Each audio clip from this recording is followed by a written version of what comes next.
Hello everyone, I'm G. Chandran. In this episode of Beeble's Fieldwork, we are going to see some of the top-notch security stuff that data centers do to protect our data. Let's get started.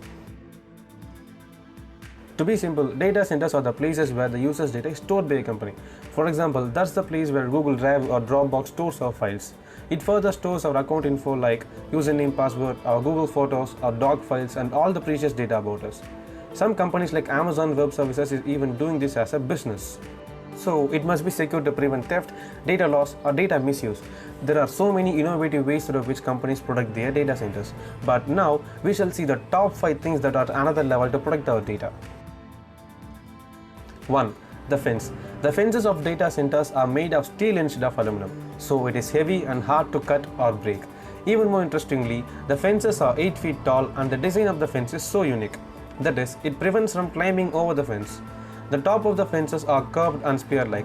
The gap between the fences is about 3 inches. So that makes it hard to climb over the fence. But wait, the data centers are mostly of software-based companies, right? Don't they have anything unique about this? Yes, that is. The fence has a unique intrusion detection system. That is, if anyone touches or even comes near the fences, it would be alerted to the security system. 2. The cameras. It is quite common that having data center to ensure security. So, in data centers, multiple CCTV cameras are floating around. Wherever you go or roam inside a data center, you will be under surveillance of CCTV cameras. To ensure more visibility, the places around the data center building is so lit and spacious. Even more interestingly, many CCTV cameras are thermal cameras, so it can watch you overnight in dark places and ensure 100% visibility. And these cameras are so smart enough to detect people entering into the campus and visible around them. If something suspicious found, they automatically notify the control center, which is monitored 24/7 by multiple persons at a time. 3. The components. Many companies like Amazon and Google have their custom-made internal components. That is, from software to hardware, every component are made by the company itself. They have a custom-made Linux operating system for their servers, the racks, the storage medium, and all the things in a data center are custom-made. Why? Because there are a lot of chances that hackers can try hacking into the system, so that every software program in the data center servers and surveillance systems are thoroughly checked and has multiple levels of encryptions. If a product is made by a third party, there are a lot of chances that the info about the product is available for public usage. So that much of transparency reduces the security of the product. That's why all the software and hardware are made by the company itself, and the specifications and the making of the product are kept as a secret in the company. 4. Scrapping. This one can be a little weird and unwanted from the outside, but this one is essential. The hard disks used for storing the user data are destroyed by the company itself. Why? Every hard disk has its maximum lifespan. It works well until that, but after that, there are lots of chances that the hard disk may be corrupted. If it is corrupted, all the data in it gets lost and becomes useless. Losing user data is a critical thing, right? So before it gets lost, it must have to be replaced. That's why all the data in the hard disk is transferred to a new one and the old one made empty. Then multiple levels of software verification are done to ensure no data is left in the hard disk.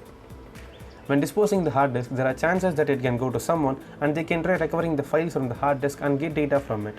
So to prevent that, the hard disk is crushed and scrapped into pieces so that no one can get data from it.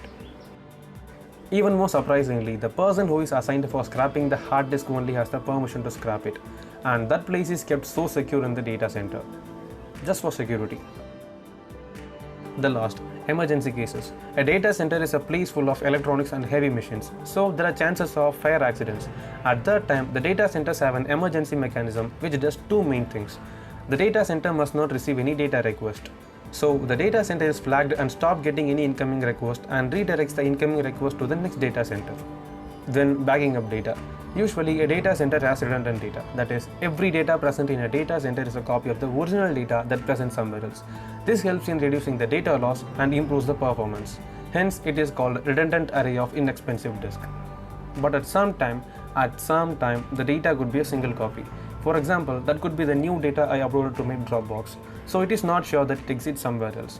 So the data has to be transferred to a data center to prevent data loss. Alright, now as a trivia, we shall see some of the simple but effective things that the data centers do. All the data centers have a closer relationship with their local police authority. So if any threat occurs, it would be automatically alerted to the local police. Every data center has a security group at the control center which monitors the data centers through surveillance every 365 days and 24 hours.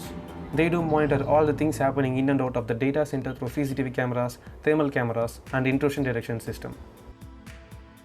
Every person working in the data center are given a badge as their ID card. But even after authenticated with the ID card, they are again authenticated with biometrics and security keys as multi-level authentication. This one is funny. Compared to the entry, exiting out of the data center is the toughest part. Every person is checked with metal detectors, similar multi-level authentication systems when they come out of a data center. This ensures that the data is not stolen or accidentally missed by anyone in the data center. And that's it for this video. I hope you have known something from this. I was amazed to know the amount of security going behind our data and happy to share them with you. If you like this video, just give it a like and share. Else, please provide your feedback as your comment. It's welcomed. And become a part of our channel by subscribing. There's a lot to come. And finally, thanks for watching. Bye.